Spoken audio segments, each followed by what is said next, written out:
ایک 5 سال کا بچہ وہ قرآن کریم کی تلاوت کر رہا تھا اور قرآن ویل لکل ہمزۃ لمزہ کو پڑھتے ہوئے وہ بچہ زارو قطار رو رہا تھا۔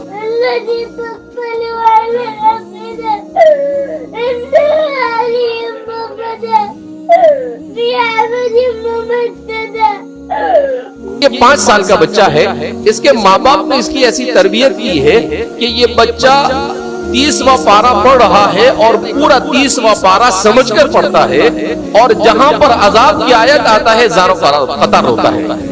اس بچے کو قرآن کی تلاوت کرتے ہوئے اسے پوچھا جا رہا ہے کہ بیٹے کیوں رو رہے ہو تم؟ تو کیا کہتا ہے وہ بچہ؟ مجھے اللہ کے عذاب کا ڈر محسوس ہو رہا ہے۔ اللہ اکبر۔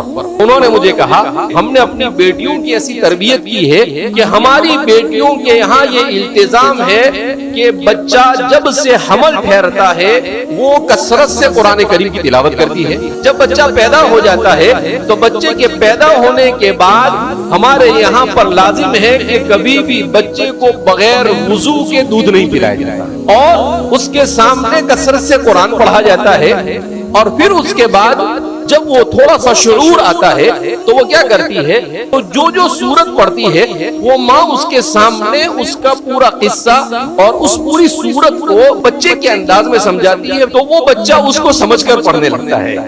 یہاں تک کہ جب وہ قرآن کی تلاوت کرنے لگتا ہے تو 5 سال کی عمر میں وہ ایسے قرآن کریم کی تلاوت کرتے ہوئے روتا ہے جیسے حضرات صحابہ کے بارے میں ہم نے سنا کہ وہ قرآن کو پڑھتے ہوئے زارو قطار روتے تھے۔